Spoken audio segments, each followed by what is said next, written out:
Já os convido a abrirem a palavra de Deus em Atos capítulo 4. Atos dos Apóstolos capítulo 4, versículos de 5 a 12 primeiramente.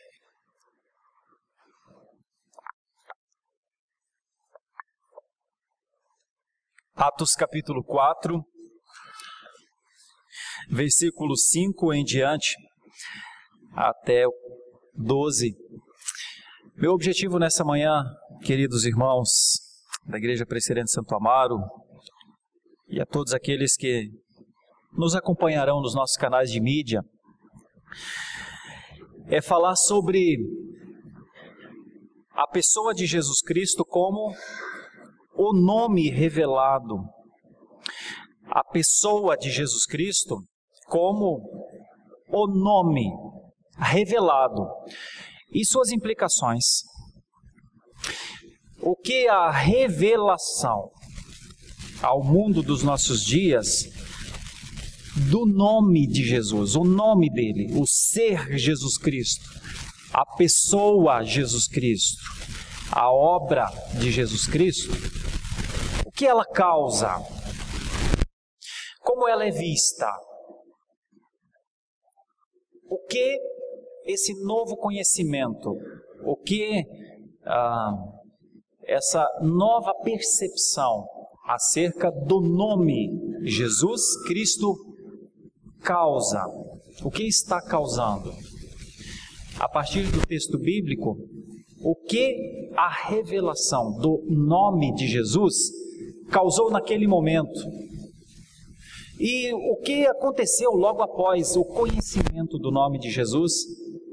E obviamente, como ideias para os nossos dias atuais, como é ser o povo do nome de Jesus? Ou como é ser o povo que carrega o seu nome? Porque neste tempo, os apóstolos ainda não carregavam como DNA espiritual conhecido das nações o nome cristãos. Mas hoje sim, hoje sim. Qual a implicação de eu ser um cristão? Como é eu carregar isso? Como é nós sermos dessa família? Isso muda as nossas vidas? Ou não muda as nossas vidas? Ser de Jesus, ser da sua família, ser um cristão, isso gera transtorno? Primeiro, pode gerar transtorno a nós? Pode ser prejudicial às nossas vidas, sermos cristãos? Isso pode gerar transtornos às estruturas? O que um cristão representa? São as ideias finais dessa meditação que eu gostaria de começar com a leitura do texto. Atos capítulo 4, versículos 5 a 12, vão narrar o primeiro momento forense dos apóstolos. Vão narrar o primeiro momento que dali um grupo de pessoas julgaria, um grupo de pessoas avaliaria o comportamento destes homens. É este o momento de Atos 4, 5 a 12. Apenas como contexto, se os irmãos virarem uma página nas suas Bíblias, os irmãos verão que no capítulo 3, um fato aconteceu. Pedro e João estavam subindo ao templo para orar.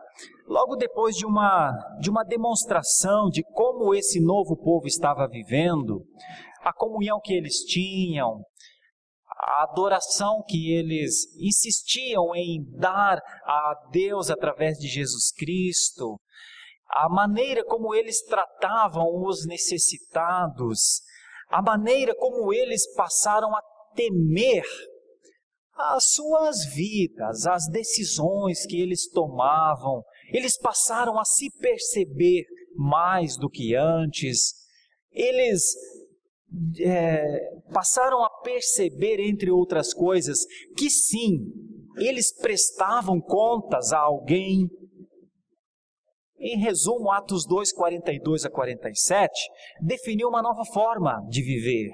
E eles estavam vivendo isso. E, obviamente, estavam despertando as atenções das pessoas para o bem ou para o mal. Estranhavam os novos comportamentos dessa gente.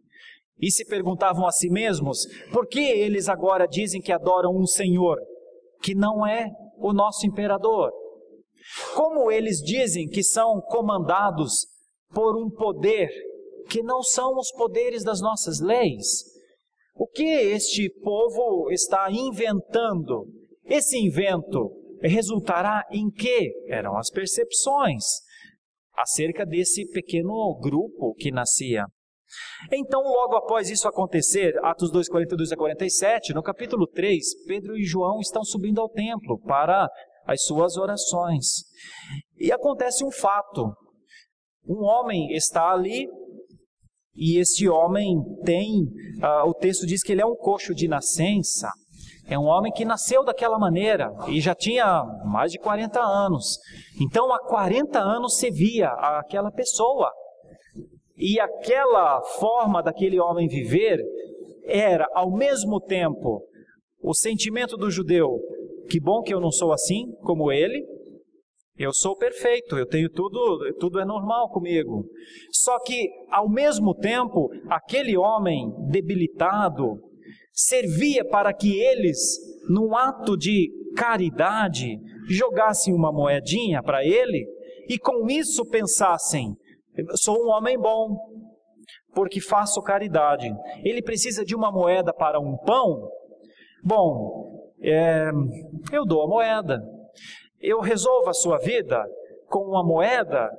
Ele diria: sim, muito obrigado, ó bom e caridoso religioso.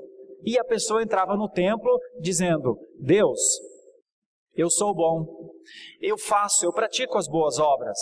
Por isso, já que eu sou isso, olha para mim. Olha, eu vivo a vida fazendo caridade. Então, considera isso em relação às outras coisas da minha vida. Era uma prática religiosa muito comum dos seus tempos. Só que quando Pedro e João sobem, e quando ouvem esse homem perguntar: me dá uma moeda? Pedro reage de uma maneira impressionante. Ele diz: não moeda, não como uma prática de sobrevivência imediata, não como subsistência para a sua vida. O valor, a riqueza que eu tenho, ela não é a que mata a tua fome agora, ela é a que te cura. E diz: em nome do Nazareno, levanta e anda. Quando isso acontece, tem pessoas vendo. Quando isso acontece, tem pessoas para julgar essa situação e se assustar com isso. Bom, então, no momento em que ele faz isso, o povo todo começou a louvar a Deus. E começou a dizer: Deus está aqui, Deus está agindo, Deus cura este homem, Deus cura. E Pedro diz: não, Deus salva. Não, mas ele cura. Nós vimos esse homem recebeu um milagre. E Pedro e João diz: isso é sinal, isso não é tudo. Mas a cultura diz: chega, para nós é o suficiente, é tudo, agora tem poder. Nós queremos também. Talvez alguém pensasse: eu tenho alguém na minha família, eu quero trazer aqui para ser curado. Eu tenho alguém que é deficiente visual, eu tenho alguém que tem uma doença crônica. Onde vocês estarão? Permaneçam aqui, não saiam deste lugar, porque eu trarei todos os enfermos para que vocês também digam: em nome do Nazareno, levanta e anda. Mas Pedro diz: não, isso não é a boa religião. Não, essa não é isso que eu vim fazer. E então Pedro começa a discorrer sobre Jesus. E começa a discorrer sobre Jesus, fazendo alusão, entre outras coisas, à história, a como ele foi prometido, a como ele estava nos lábios dos profetas. E faz uma alusão muito interessante. Vocês todos vêm ao templo Para vocês o templo significa algo bom para vocês, não é? Pois bem, só que quem salvou este homem, quem curou este homem, é alguém superior ao templo. É alguém que é o próprio templo. É alguém que vocês precisam entrar nele. E isso, vocês estão compreendendo? Eles não estavam, porque os seus olhos chegavam só até o templo. E chegavam a algum sinal. Toda a sua percepção, o máximo possível da sua percepção religiosa, era ver o sinal. E Pedro queria falar de algo que estava além do sinal. Vocês percebem as profundidades, a forma como Pedro trata essa situação, a maneira como ele diz para aqueles judeus, no capítulo 3, que o que eles tinham feito, que foi exatamente matar a Jesus Cristo, Deus o tinha tornado Senhor e Mestre e templo agora, santuário para que todo aquele que nele cresce, entrasse por ele, vivesse dentro dele, vivesse com ele, experimentasse com ele a morte da cruz, experimentasse com ele a ressurreição. Certamente, os entendidos, as autoridades, os sábios, os poderosos, não entenderam isso. Mas é disso que Pedro está falando. É desse nome, é de um nome que está realmente acima de templos, de estruturas, de formas, de práticas, de ritos. É disso que Pedro está falando. E então, o capítulo 3 vai mostrar o discurso duro de Pedro. Mas ao final do capítulo 3, Pedro diz, olha, ele ressuscitou o seu servo, enviou-o primeiramente a vós para vos abençoar, no sentido de que cada um se aparte das suas perversidades. Como que dizendo, vou lhes dizer quem é Jesus. Imagine um instrumento. Imagine um machado.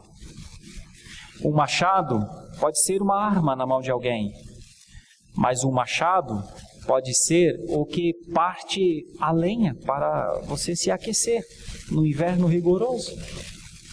Pense num instrumento, pense numa faca, por exemplo. Como serve a nós uma faca, mas ela também é uma arma.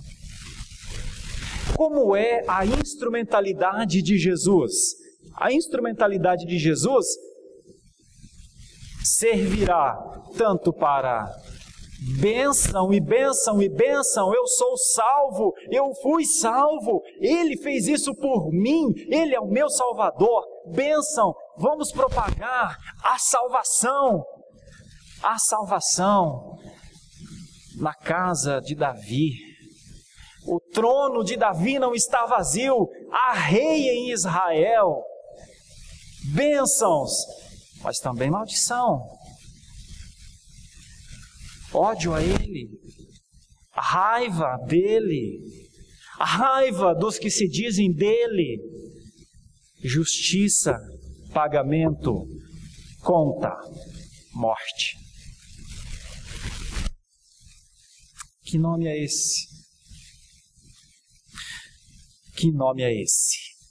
Então esse texto, no capítulo 4, mostra que Pedro estava, depois de um momento certamente dificílimo, mas Pedro estava falando ao povo desse Jesus quando então a lei o alcançou.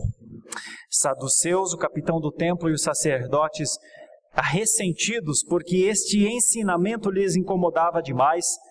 Falar sobre a ressurreição dos mortos era para os saduceus uma ofensa muito grande. Então eles prendem esses homens. Deixam-nos uma noite presos. Enquanto isso, pessoas vão se convertendo lá fora. E aí vem a passagem do capítulo 5 até o capítulo 12. No dia seguinte, reuniram-se em Jerusalém as autoridades, os anciãos e os escribas. com o sumo sacerdote Anás, Caifás, João, Alexandre e todos os que eram da linhagem do sumo sacerdote. E pondo-se perante eles, os arguíram: com que poder ou em nome de quem fizestes isto?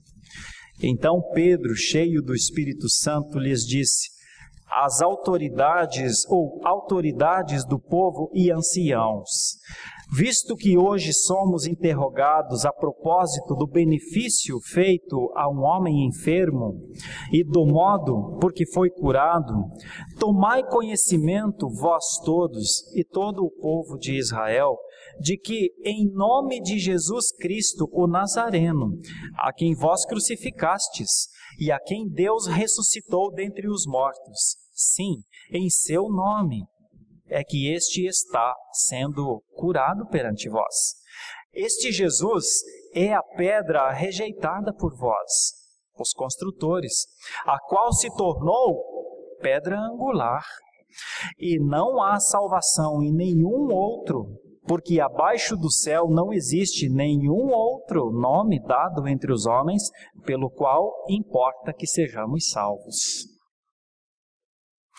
Deixa eu pensar com vocês, debaixo dessa ideia, Jesus, o nome revelado. Jesus, o nome agora conhecido. Jesus, o nome que espanta, que assusta. Deixa eu lhes falar sobre algumas verdades vividas por estes homens aqui. Quando estes homens são presos, eles não são presos porque eles cometeram algum crime da lei romana. Esses homens, eles são presos, num primeiro momento, porque o que eles estavam fazendo representava uma ação não vivida, não corriqueira. Eles foram chamados para este lugar e eles foram colocados no meio. É como se fosse mais ou menos assim: uma base limpa no meio, em que o réu ficava de pé e ao redor, em cadeiras assentadas, as autoridades religiosas, as autoridades civis, as autoridades do poder dominante do seu tempo ou dos poderes. E então eles são levados a este lugar exatamente como Jesus foi levado a este lugar. Foi levado e então começaram as perguntas. E as perguntas são muito interessantes. A primeira pergunta, essa que está aqui no versículo 7, e pondo-os perante eles, os arguíram. A expressão arguir é uma expressão de pesquisa. É uma expressão de exigência de verdade, de extração de verdade. Eles não queriam conversar, eles queriam a resposta imediata. A preocupação das autoridades ali não era exatamente um crime. Era um tipo de benefício que ninguém fez até então, que não se viu, que não se fez, que não se testemunhava.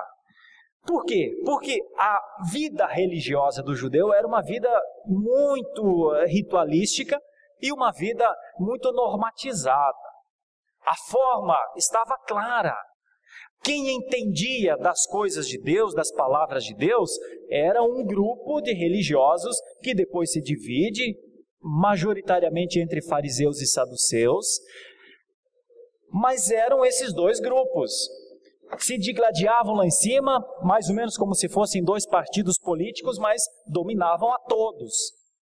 Ora, um dos grupos era mais forte, ora, outro dos dois grupos era mais forte, mas o povo era comandado por essa estrutura. O templo, os cuidados, as eleições, quem seriam os sacerdotes, quem seria o capitão do templo, quem seriam os homens que cuidariam de toda a parte estrutural, isso era estabelecida por este grupo. E então, tudo o que se viu nunca foi nada nem semelhante nem parecido com esse tipo de benefício. Então eu gostaria de primeiramente dizer que o nome revelado, Jesus Cristo, pode produzir tipos de benefícios, mas são benefícios tão grandes, tão magníficos, que não são compreendidos. Não podem ser compreendidos, muitas vezes, por aqueles que se esperava que estes compreendessem. Mas eu lhes perguntaria, não numa defesa aos fariseus ou aos saduceus, mas eu lhes perguntaria, tem ou não tem alguma coisa estranha quando um benefício dessa dimensão acontece e é fora da estrutura que domina a religião, os conhecimentos de Deus? É ou não é estranho para eles? Dá para entender por que eles dizem, a gente precisa prender estes homens para que nós possamos entender. Mas qual é a preocupação deles? A preocupação deles é entender o poder que eles não têm, que a religião atual não tem. A religião é protocolar. A religião é uma prática comum, a religião é desprovida de esperança, a religião é desprovida de conceitos de Deus em ação visível. É assim, estou aqui, canto as canções, mas se me perguntar se percebi Deus operando em alguma situação, ainda não, nunca. Aí você põe isso para 30, 45 anos de uma religiosidade mórbida, com direções, com heresias, com equívocos, com injustiças, com opressões até, e você tem um povo muito distante de um Deus ativo, vivo, no meio dele. E neste momento pareceu que Deus estava ali. Então, o susto deles não tem a ver com crime. O susto deles tem a ver com bênção. Mas é tanta bênção que eles dizem, isso está além da nossa religião. Isso está além da forma como vivemos. Tem alguma coisa acontecendo e esses homens têm de nos dizer. Pesquisemos. Pesquisemos e, de acordo, porque uma vez que ainda temos o poder, ainda podemos julgar, julguemos. Isso nos interessa? Isso importa? Isso faz bem ao nosso farisaísmo? Isso faz bem ao nosso sistema atual? Tente imaginar rapidamente pelo pensamento do fariseu. Isso não vai desmoronar nossa estrutura? A quem importa mudar o curso? Não está tudo bem? Não estamos bem? Nós fariseus, nós saduceus, não estamos bem com o império? Não temos a liberdade do imperador para cultuarmos desde que não criemos problemas para ele? Ei, está tudo bem! Quem são estas pessoas que vêm com essa forma de relacionamento com Deus que altera a nossa forma correta de viver? Esse é o pensamento dos fariseus neste momento. E é por isso que eles o levam para este lugar e começa a interrogação. Qual é a grande preocupação deles? Que poder é este? Que poder é este? Como pode algo acontecer diante dos nossos olhos? A palavra usada no termo original é muito conhecida de todos nós, é a palavra dynamis. Dunamis. Que poder é esse que vocês têm, minha gente? É a pergunta que eles fazem. E logo a seguir, ou em nome de quem? O poder está em vocês? O poder foi colocado em vocês? Então são vocês os poderosos? Ou tem alguém que nós não estamos percebendo, que nós não estamos vendo? Expliquem-nos, falem-nos do que está acontecendo neste momento. É uma pergunta interessante. Com que poder ou em nome de quem fizestes isto? E é, de novo, uma expressão muito forte, é uma expressão ligada a um ato que aconteceu mesmo. A expressão fizestes isso é o termo grego para acontecido, é força. Que poder é esse que mostra que um fato poderoso, novo, realmente aconteceu? É a expressão poiel, formado, do tipo, como este homem que era coxo está modelado de uma outra maneira. Como isso aconteceu? Como foi produzido esse novo... Como é que esse homem passou a se movimentar? O que aconteceu? Nós vemos isso. É a expressão de espanto deles. Com que poder ou em nome de quem fizestes isso?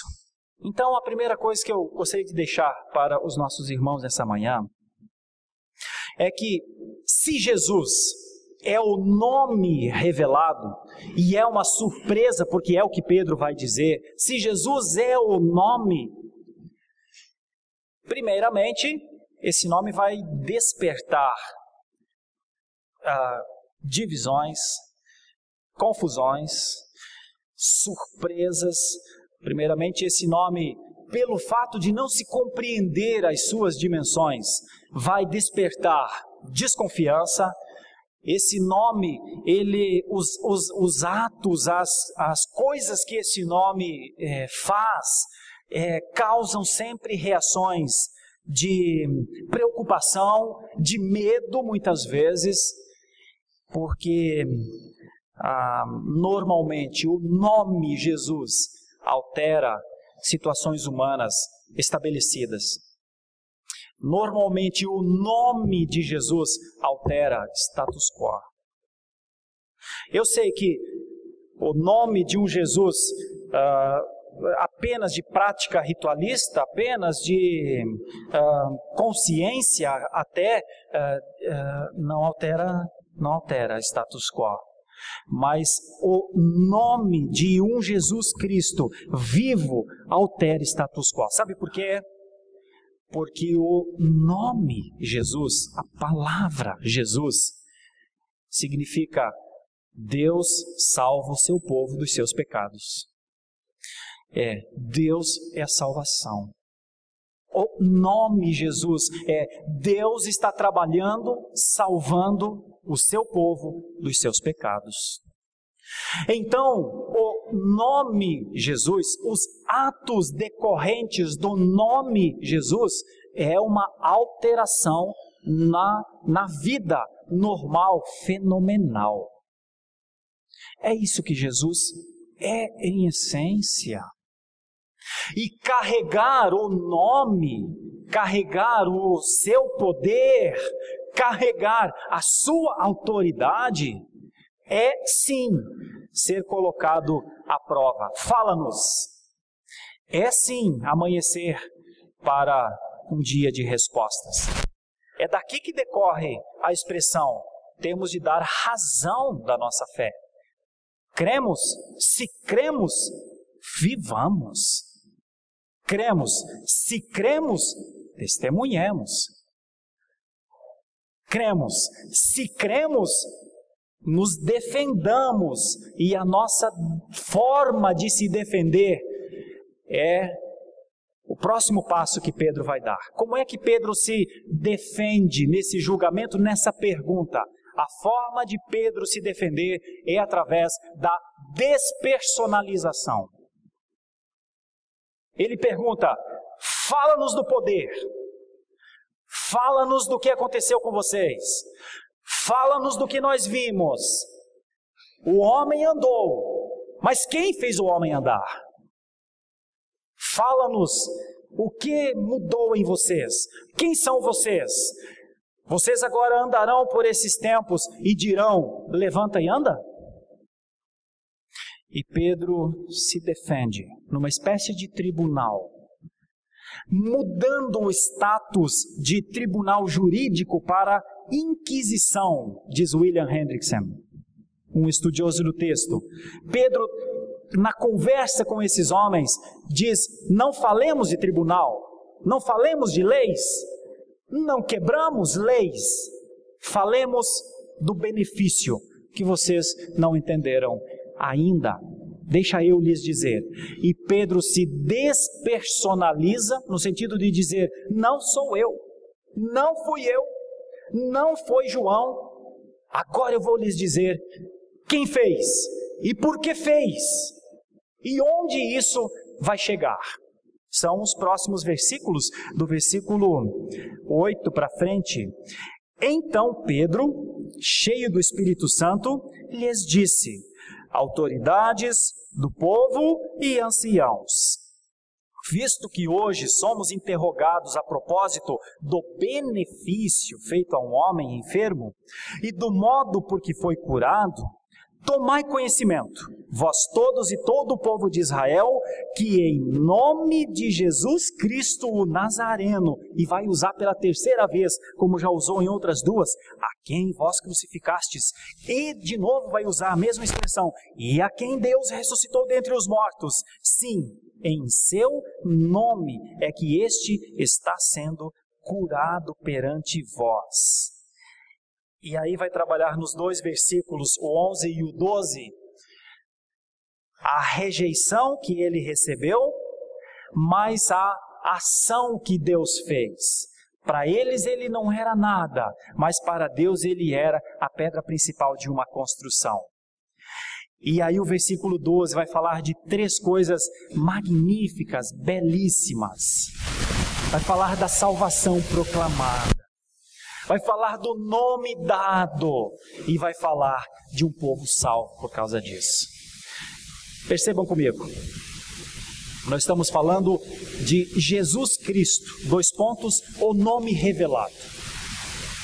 Jesus Cristo, o nome revelado, ou quando o nome é revelado, quando o cristão as suas práticas são cristãs. Quando a prática cristã significa: eu estou no mundo para servir, para contribuir com o plano de Deus de salvar o seu povo dos seus pecados. Quando o cristão vive como estes homens, encurralado muitas vezes, porque era a situação deles, presos uma noite, no outro dia levados para interrogatório, todas as autoridades postadas diante deles com as suas perguntas feitas, já com os seus planos, com os seus julgamentos já na cabeça, com a ideia e com o temor e o terror do que era aquele povo fazendo aquelas coisas tão diferentes. E então, quando vêm as perguntas: falem-nos o que vocês representam, falem-nos quem vocês são, o que vocês querem, de onde vocês vêm, a quem realmente vocês ouvem, quem dirige as vidas de vocês. À luz de Pedro, João, dos discípulos dos seus tempos, os cristãos atuais devem, é urgente, é necessário, é fundamental fazer a reflexão do nome que eles carregam e das implicações que esse nome tem. As implicações que o nome cristão tem na vida dos dias atuais. Se o Jesus que nós cremos é apenas lá o Filho de Deus que morreu na cruz para salvar as pessoas, e cada um que seja salvo da forma como Jesus quer, nunca vai alterar status quo nenhum de ninguém. Será o meu cristianismo e será o meu Jesus, que eu posso fazer dele até um ídolo. É o meu Jesus. É o Jesus que eu falo que é em nome dele, por isso a minha oração tem poder. É um perigo. Agora, se o nome de Jesus estiver na vida do cristão, e o cristão vivenciar a essência do seu nome, Jesus Cristo é a salvação de Deus para o seu povo, o trabalho constante de Deus. Então eu não carrego um nome apenas como se fosse uma designação, eu carrego uma característica de vida. Então eu carrego a minha forma de ser. Então as minhas ações, elas estarão relacionadas a esse nome que eu vivo. E é nesse sentido que Pedro se despersonaliza para dizer: não é a cura dele que importa. O que importa é o que ele veio fazer, que se lhes assusta nesse momento, lhes espanta neste momento, porque vocês viram um homem ser levantado, lhes destruirá no futuro, porque ele está acima da religião que vocês pregam, ele está acima das práticas e dos ritos que vocês vivem, e ele está acima do templo que vocês idolatram, e ele está acima dos benefícios que vocês têm dessa religião. Ele é sim uma ameaça para vocês. É dessa forma que Pedro diz: vocês não têm ideia do porquê essa pessoa se levantou. E diz então: é aquele homem que vocês mataram, lembram? É ele que está aqui de novo. É ele que agora cura a gente assim. É ele. Os textos à frente vão falando: ele ressuscitou dos mortos e a ressurreição dele produz vida agora. Irmãos, eu fico imaginando você, um fariseu nessa hora, ouvindo coisas que nunca ouvimos. Quer dizer, nunca tenhamos querido ouvir. As Escrituras estavam ali. Eu li no começo do culto Isaías 61. Isaías tinha dito: haverá um momento que pelo poder do Espírito Santo do Senhor, coisas que os olhos ainda não viram passarão a ver. Haverá um momento em que coxos se levantarão, acreditem. Só que os 600 anos, 700 anos, tinham feito uma religião desacreditar. Acreditem, liberdade acontecerá aos cativos, mas a religião, 700 anos depois, mais prendia as pessoas, mais acorrentava as pessoas, mais colocava-as debaixo de leis, de normas. Faz isso, não faz aquilo. E religião ficou um conjunto de leis. Obedeceu a lei é um bom religioso, não obedeceu é um mau religioso. Haja vista os pastores da época quando Jesus nasceu.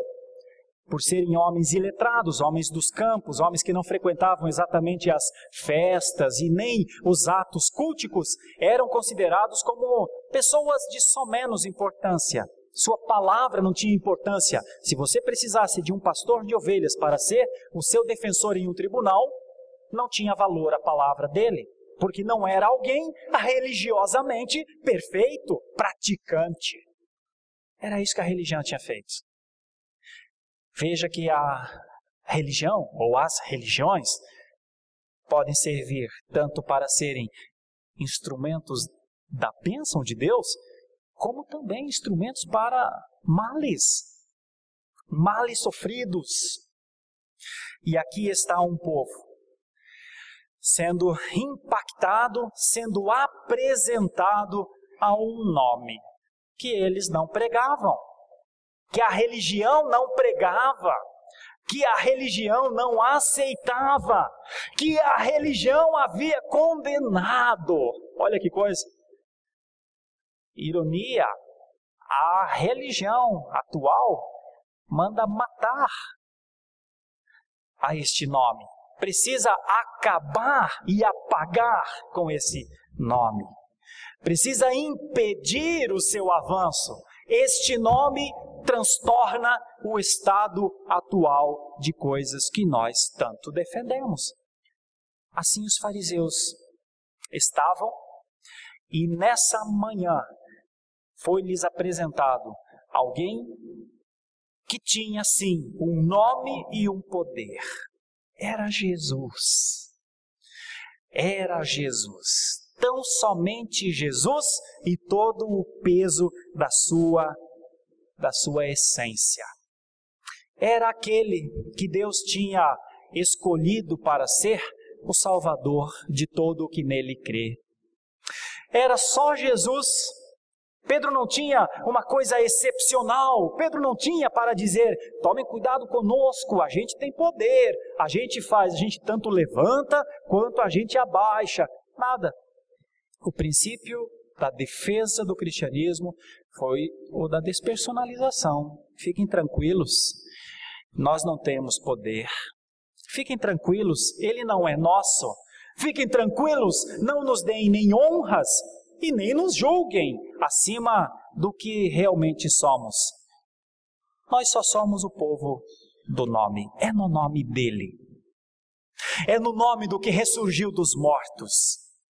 Eles não questionam a ressurreição aqui. Os estudiosos dizem porque, inclusive, este pequeno grupo de inquiridores tinha tanto fariseus quanto saduceus. Uns acreditavam na ressurreição, outros não. Então, eles não questionam nada em relação a isso nesse momento. E aí, no versículo 12, Pedro usa as 3 ideias. Não é a cura do coxo que está em jogo aqui. Não é a cura do coxo que eu venho defender aqui. Não é o milagre que me identifica como cristão. Não é isso. Acontece que não há salvação em nenhum outro. Note como Pedro migra do aspecto particular, o aspecto do fenômeno, o aspecto daquilo que estava diante dos olhos deles, um homem curado, porque aparentemente ele estava junto, o termo diz, diante de vós, né? Então, provavelmente os 3 que estavam ali era Pedro, João e o homem que foi curado. E Pedro avança do fato que aconteceu com este homem para o que exatamente causaria o maior abalo, tanto no farisaísmo, quanto com os saduceus, quanto em todas as estruturas da cidade.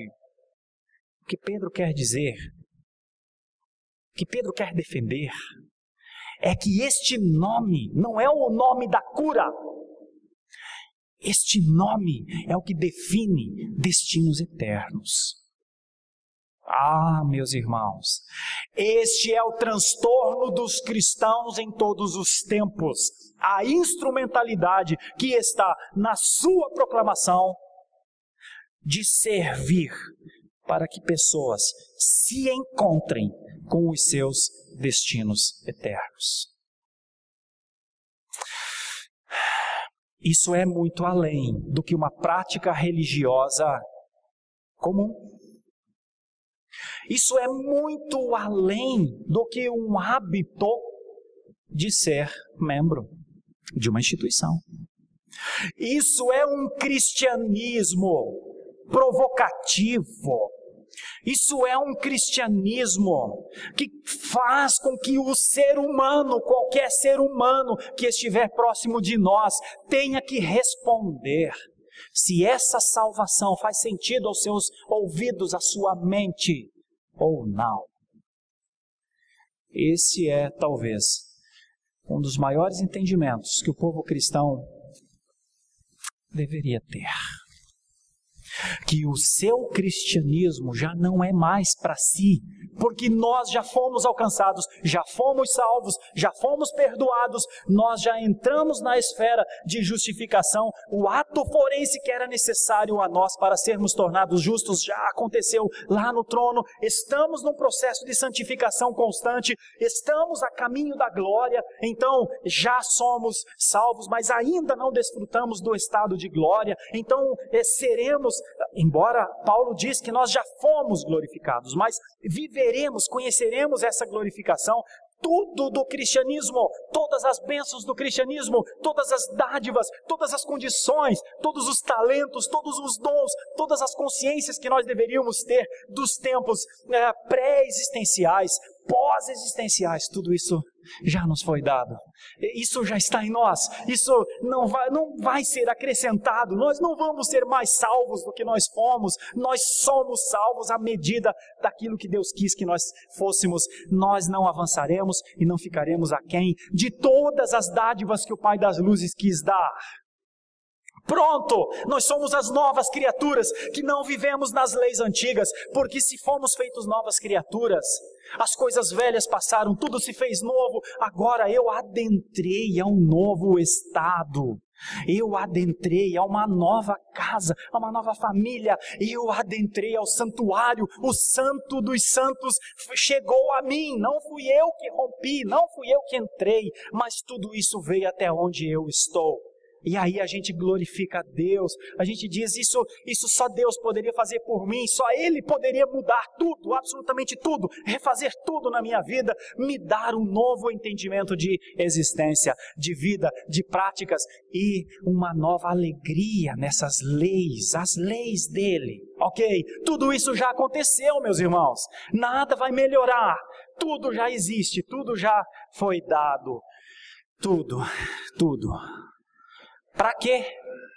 Se ainda estamos aqui vivos, se ainda temos 30, 40, 50, 60, 70, 80, para quê?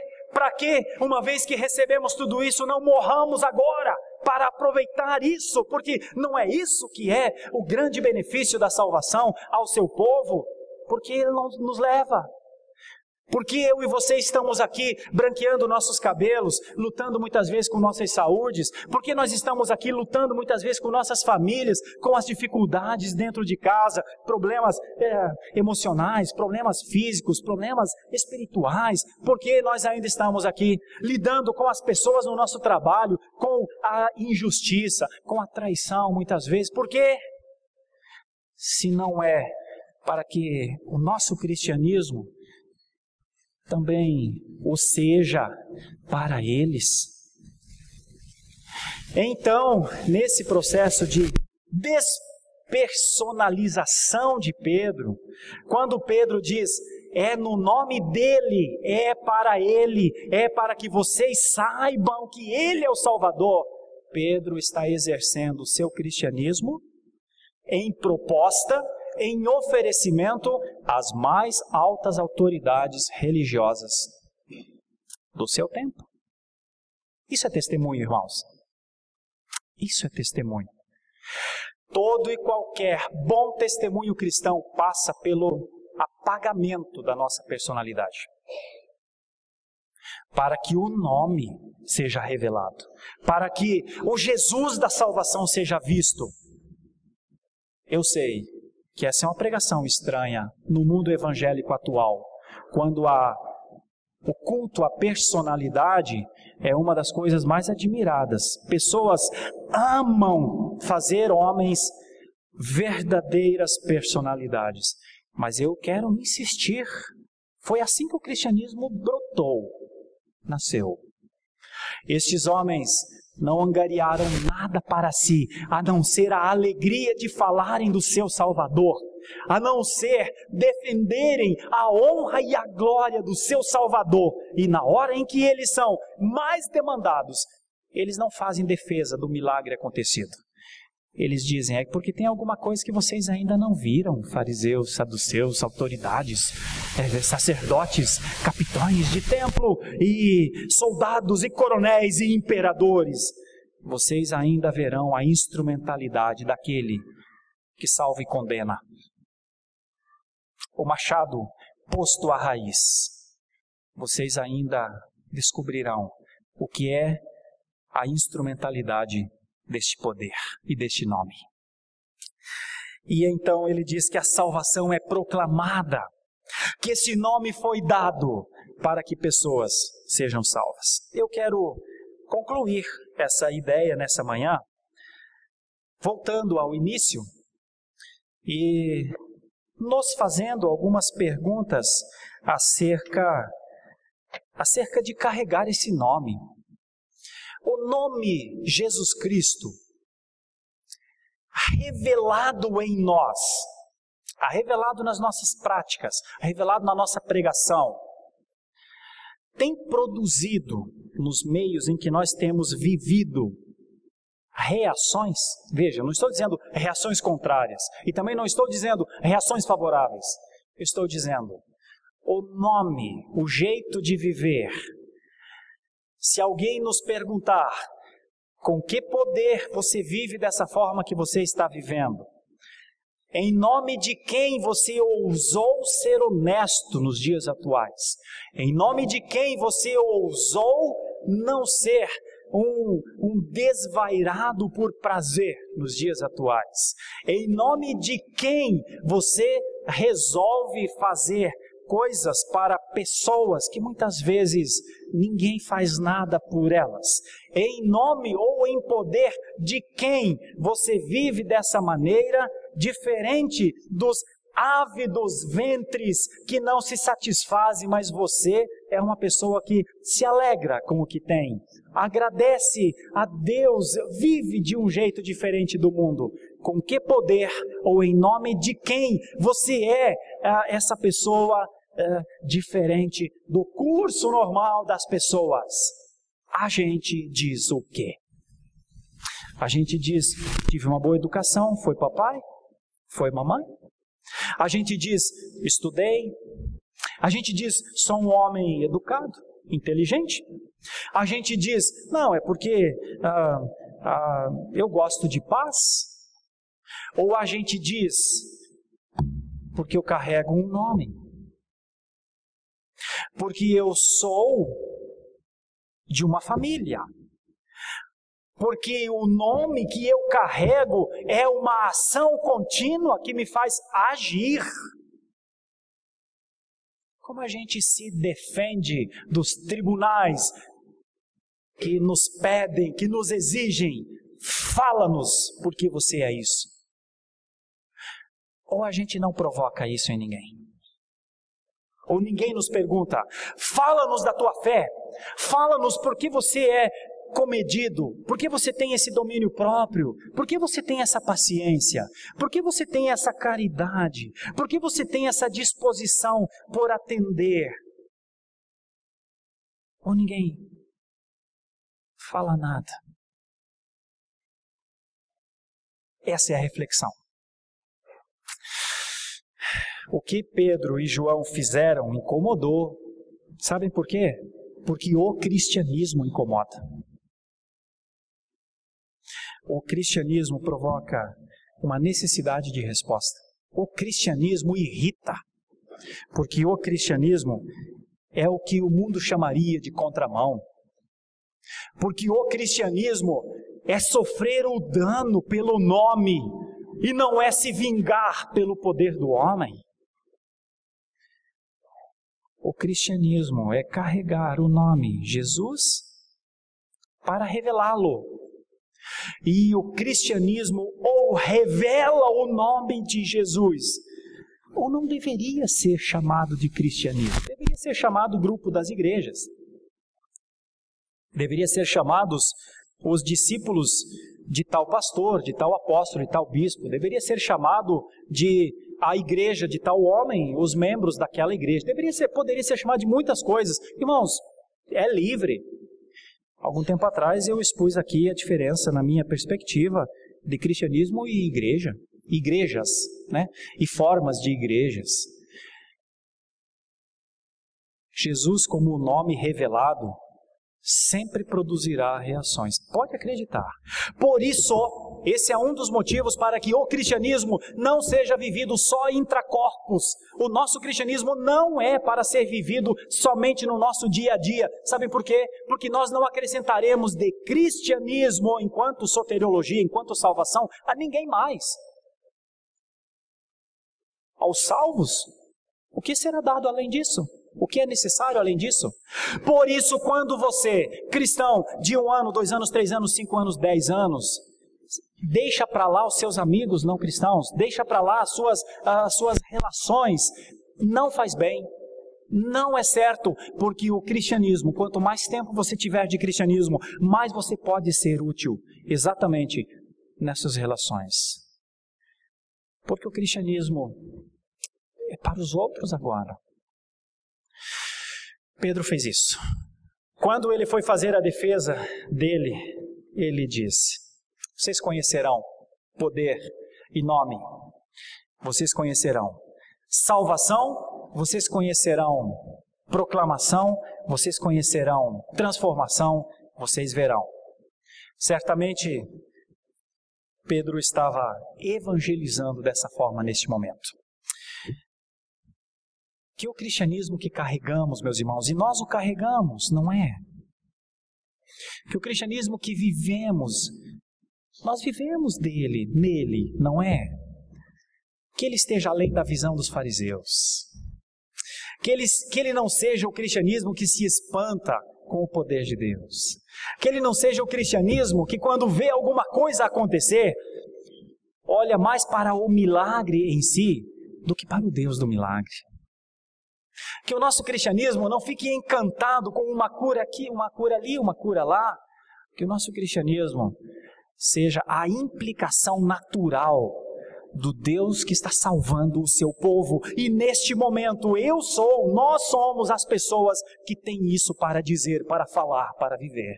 Esse é o aspecto da aplicação maior, da realidade última, do exercício cristão nos tempos, por mais difíceis que eles sejam. Tempo difícil? Pedro poderia falar que era um tempo difícil, não é? Que Deus nos abençoe, irmãos. Que esse começo do livro de Atos nos leve a concepções seguras acerca do nosso cristianismo. A primeira coisa é que, se Jesus é o nome a ser revelado, te prepare.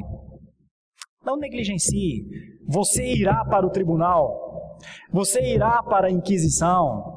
Não queira passar por essa Inquisição, ou ao largo dessa Inquisição. Não queira fugir dessa Inquisição, porque essa Inquisição revelará o Jesus Cristo, que é a salvação do seu povo, dos seus pecados. Talvez as autoridades estarão diante de ti, de nós. Lembrem de não dizer: guardem o meu nome, porque não é o nosso nome. Por favor, apaguem seus nomes. Seus nomes precisam estar escritos em outro lugar. É em um livro que não pode ser apagado. Não é aqui o lugar para dizer pastor tal, presbítero tal, diácono tal, membro de tal igreja. Não é aqui, querido irmão.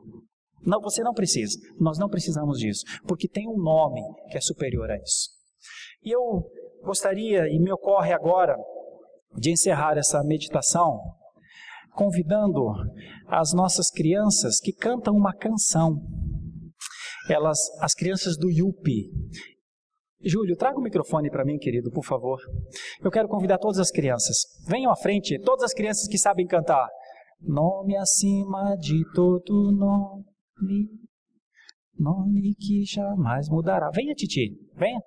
Venha, turma, venha aí. Serginho, Raíssa. Vamos cantar junto com a igreja?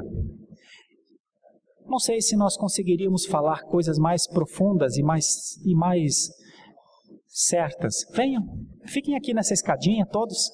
Eu já vou aí com vocês. Aqui, todas as nossas crianças. Nós vamos cantar sem playback, sem nada, a capela. Hoje eles estão junto com o pastor falando de uma coisa que eu sei que eles acreditam também. E será uma forma de juntos cantarmos com a igreja, para a igreja. Mas o pastor quer fazer uma pergunta para vocês antes. Deixa eu fazer uma pergunta aqui para esses meus auxiliares de aplicação do sermão do pastor da manhã de domingo.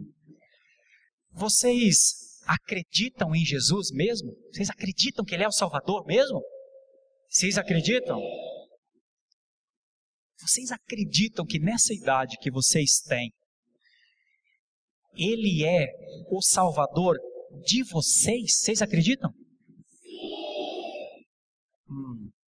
Já teve um momento que vocês entregaram a vidinha de vocês, vocês quem são, numa oração dizendo: Deus, me salva através de Jesus Cristo? Vocês já fizeram isso? Já fizeram? Já ou não? Vocês têm que falar com a verdade comigo. Já fizeram isso? Alguém ainda não fez? Tá, eu não precisa levantar a mão. Não precisa. Mas o pastor gostaria, diante de nós cantarmos essa canção, Nome sobre todo nome, eu gostaria de fazer uma oraçãozinha. Fecha o teu olhinho um pouquinho. Vamos falar com Deus, vamos orar a Deus e logo depois vamos cantar Nome sobre todo nome. Nome acima. Acima é muito mais explicativo do que nome sobre todo nome, claro. Acima de todo nome. Vamos fechar nossos olhos um pouquinho? Vamos? Todos nós? Vocês repetiriam isso com o pastor? Senhor Deus, o Senhor é o nosso Pai. E eu te agradeço por ter enviado o seu Filho Jesus Cristo para morrer e me salvar dos meus pecados. Só o Senhor poderia fazer isso. E eu te agradeço porque o Senhor fez. Muito obrigado. Em nome de Jesus, amém. Nome acima de tudo. Ah, melhorou. Libera o playback, DJ.